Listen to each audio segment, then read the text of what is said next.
Alam mo, Punta na ko sa imo. Sige, punta na. Ngano nagmama og papa mo ni Jesus Christ og ni Maria? Sige. Nagmamami ni Mama Mary, isip pag-ila nga si Mama Mary ang inahan sa among pagtuo. Unang mamamami niya. Inahan sa among pagtuo, pasabot, spiritual mother na mo. Wami nag-ingo nga biological mother na mo. Puto yung ganina, wala mami ko nag-ingo nga si Mama Mary, biological mother na ko. Ang ni doon ni Elizabeth, dito biological mother na ko. Gibutangan gyud ako biological gyud kay aron ma-specific kung unsang mata nga akong pag-disintegrate sa kanang mga words. Hindi na ko siya biological mother. Kay spiritual mother lang namo si Mama Mary. Paluap. Oh. Gwapo ang imong tubag, nasabtan ako. Akong paluap sa imuha. Na ba kay mabasa sa Biblia nga si Maria mahimo ninyo nga mama, magmamamama mo? Oh, katong sa kuan.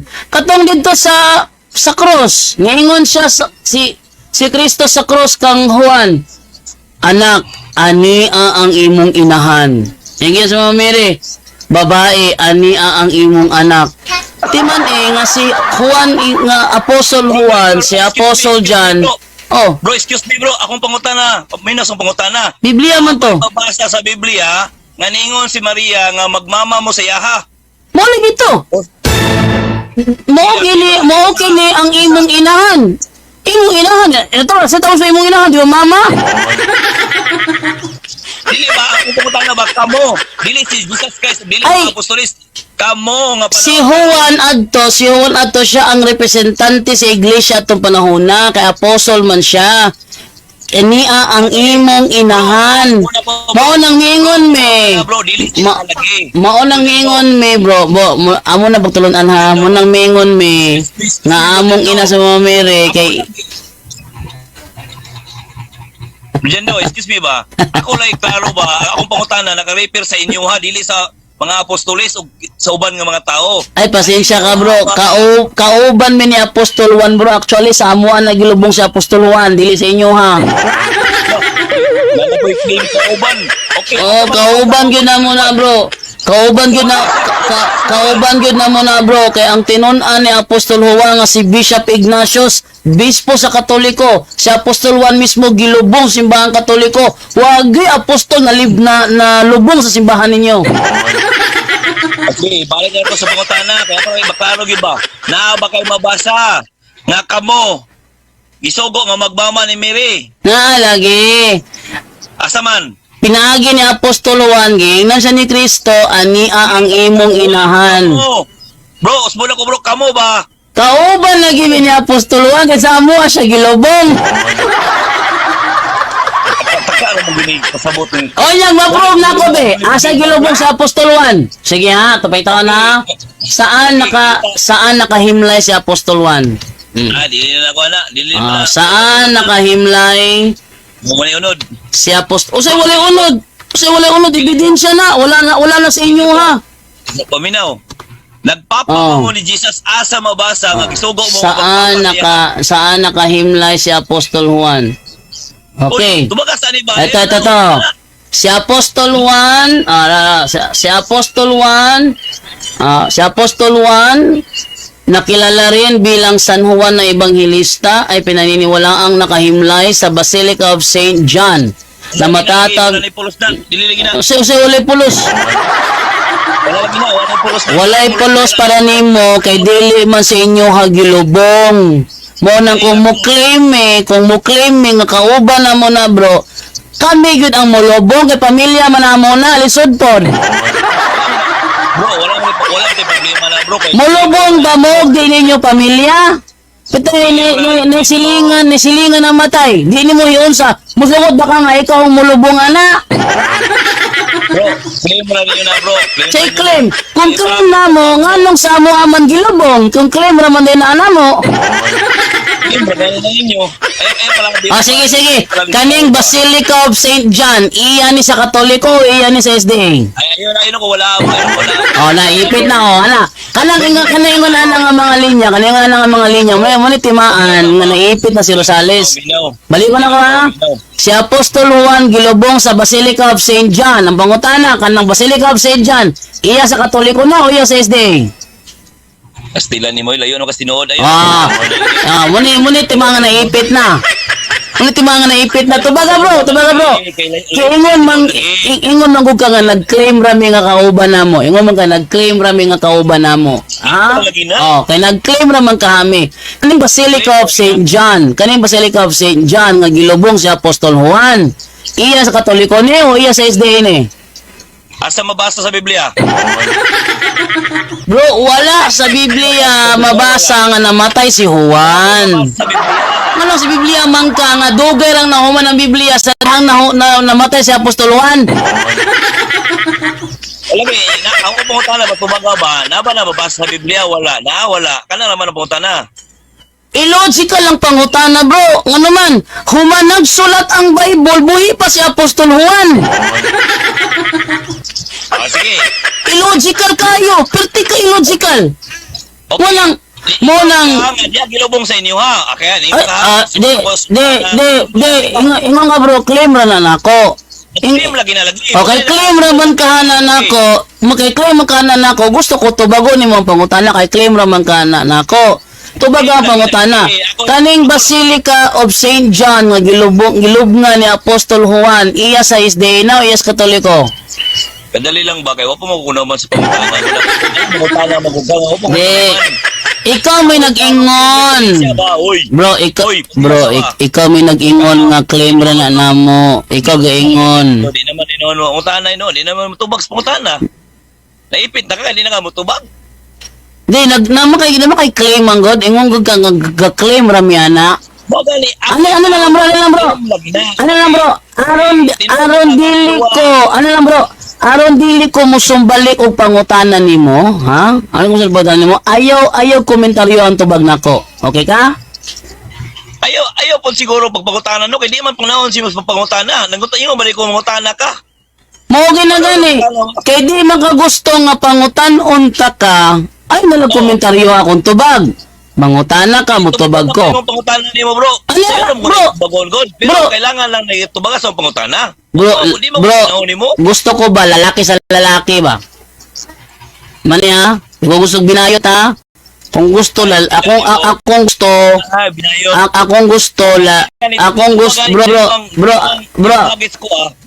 gusto paminawa, akong gusto lalaki sa lalaki. Mangutana ka na ako, mutubag ko. Ayaw komentaryo kung di ka gustong pangutan-on ta ka. Okay? Okay ka na? Okay, mo kanina, ako nga iklaro ba? Diba, okay. Iklaro kinako sa iyong kuan. Bro, okay ba ka na? Maglaroy ta lalaki sa lalaki, okay ba ka na? Nga mangutana ka, mutubag ko, ayaw komentaryo, o di ko mangutana nimo. Okay ka? Kung ano yung gusto mo, wala na yung problema. Okay ba ka? Okay ba ka? Okay ko. Sige ha. Sige. Mangutana, mutubag ko, ayaw komentaryo. Nasakyan na mo ang argumento ni mo. Sige. Mangutana ka, mutubag ko, ayaw komentaryo para di ko musumbalik pangutana nimo. Sige, go. Okay, ingon mga gilubong mga sa inyo ha. Pangutana na ko sa imo ha. Na ba kayo mapakita sa kuha nga mga DNA nga tinuod, maugin na siya. Si Juan nga gilubong. Ano yan tubag?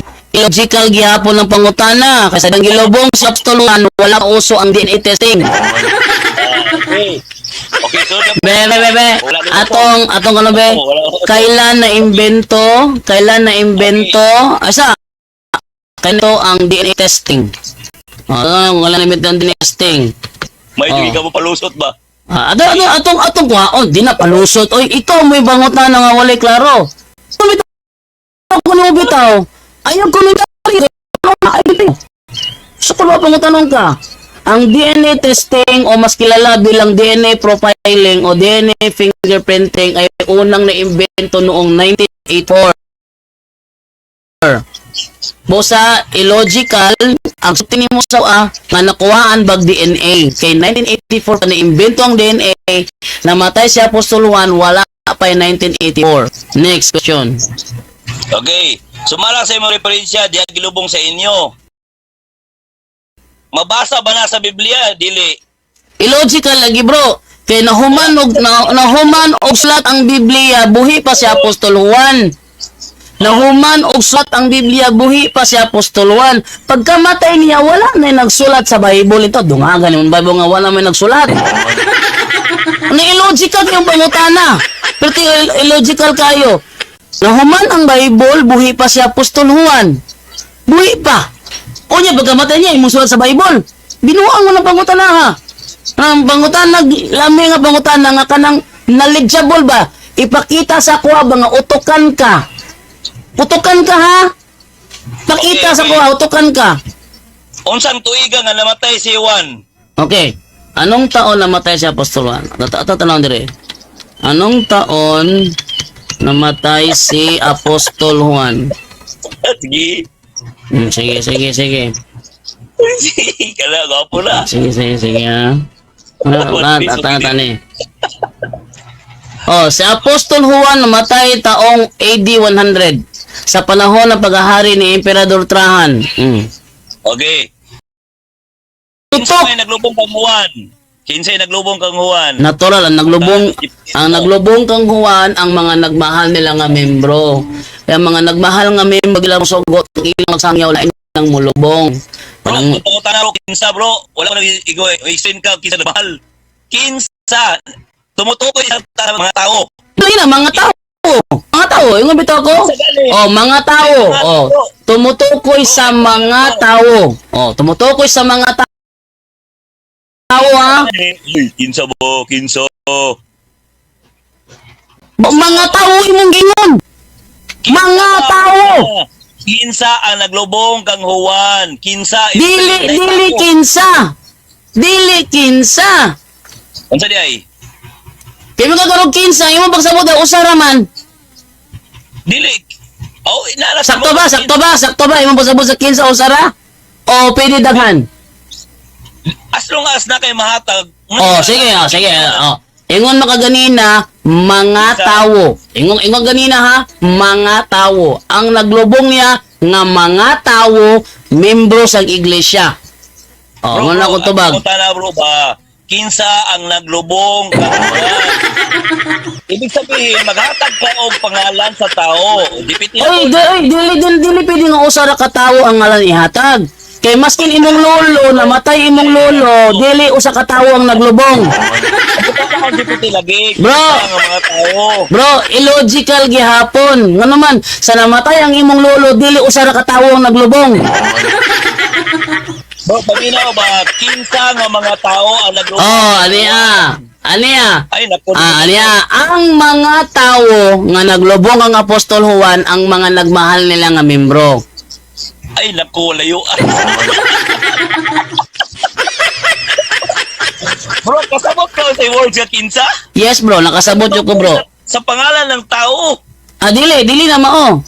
Dili na mao nga sa pangalan ng tao. Kay sa pangalan ng tao, Si Jando ba? Si Kadasig ba? Si Jewel ba? Si Butaltal ba? Mao man ang tubag dapat dili yung mga tao. Naunsa sige. Atong tumutukoy na sa tao, subject na. Okay. Naglubong siya. Okay. So ang imuhang pangutana manggod common noun. Naa sa common noun ang imong pangutana. Mayroon gag common noun gali di ka pwede mo hatag og proper noun. No, iyo sa lunod. Oh, ni bitaw ka. Oo. Bro, di pa matunan mo nga diya gilubong sa inyo. Di pa matunan mo ang pizza. Karon ang pamatusin mo ang kinsa ang mga tao nga naglubong sa iha. Kay kung mayong kang nali ang inyong obispo, ay sigurado. Oh, dala tubag. Dalan tubag ha, tanawon tag mo sukway wes ka matuoran tubag ani. Ingon dire, walang tiyak na tala.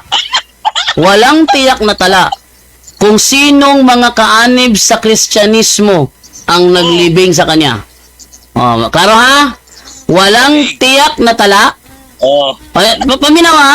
Walang tiyak na tala kung sinong kaanib sa Kristyanismo oh. ang naglibing sa kanya.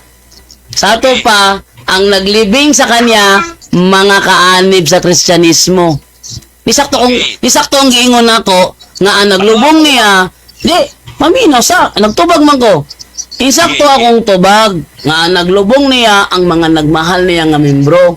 Kaya ang iyang mga sakop Kristiyano man to, yung diri walang tiyak na tala kung sinong kaanib sa Kristyanismo ang naglibing sa kanya. Di ba nga magmahal niya nga membro, sakto akong tubag, anong katao mga ganina. Makatawa ko kay ano. Tanawa kong follow up ha. O sige, follow up. Gi-claim na mo nga diya gilubong sa inyo. Ibig sabihin naagi mabawaan kung kinsa naglubong kay naaman sa inyo. Karon kay gingo man ni GPT nga wala man daw si kabalo kung kinsa nagkuan tao nga naglubong sa iha. So ibig sabihin wala. Dili na mao. Kanami kakarog kanang wala man nag-ingon, so wala. Kanang nga argumento ang tawag na fallacy from argument of silence. Dili pwede. Silence noon. Ingon diri paminaw ra ko da. Bro, gihatag mo nagtubag. Bro, gihatag nagtubag bro. Ingon diri walang tiyak na tala kung sinong kaanib sa Kristyanismo ang naglibing sa kanya. Kinsang kaanib sa Kristyanismo. But pa sabot Kristiyano ang naglubong siya, ha? Kay Kristiyano, paminaw sa, kay Kristiyano ang naglubong sa iya, ha? Natural na mahal nila nga membro. Unya, kami ra may Kristiyano sa first century, wala pa man mo. Bro Dando, kinsa man akong akong tuuhan. Si GPT nga nag-ingon nga walay gibawaan nga naglubong. O ikaw nga nag-ingon nga diha gilubong sa inyo ha? Niyan tubag. Si ChatGPT nagsulti nga Kristiyano ang naglubong. Okay? Tingon si ChatGPT, Kristiyano ang naglubong. Kanang Basilica of St. John, Kristiyano tagiyan na, kay Katoliko man na. Ug ang Katoliko raman may Kristiyano sa first century. Utok ba? Utok. Gamit og utok ba? Okay. Naunsa man ka? Kristiyano nga nasa Basilica. Kinsa man ang Kristiyano nga nasa Basilica? Siyempre, ang Katoliko nga Kristiyano nga nagsugod sa first century. Kaya ang Katoliko ra may kuan. Ato'y pagawas ng kuan be katong the New Book of Knowledge. Sige, tanaw na to na imong kuan nimo. Sige. Ito bala ka bro. Ato ni pagawas. Inyo man mo magiging inyo tutunan ninyo nga. Tanawa. Ayaw reklamo. Lawang bitog ka, ikaw mo gamit og referensya. Okay ka niya. Ako mo gamit mo reklamo ka. Ay, reklamo. Gamit, bitaw. Sige reklamo dia. Kaning libro ha, kaning libro ha, dili ni amua. Kaning libro ha, dili ni amua. Okay? Dili, wala ni imprimatur og ni Lobstat na mo. Sige, ingon dire. Ingon dire ha, Roman Catholic Church. For the first 1,000 years, all Christians were members of one religion. Usa ka libo ka tuig human namatay si Kristo. Namatay siya 33. Wala pa yun sa kalibo ka tuig sa dangilubong siya. Usulod sa usa ka libo ka tuig human namatay si Kristo, all Christians were members of one religion. One ang Christianity. There were no separate sects or branches as there are today. The word Catholic means universal. And for those first 1,000 years, all Christians were members of the Catholic Church. Di Katoliko lagi.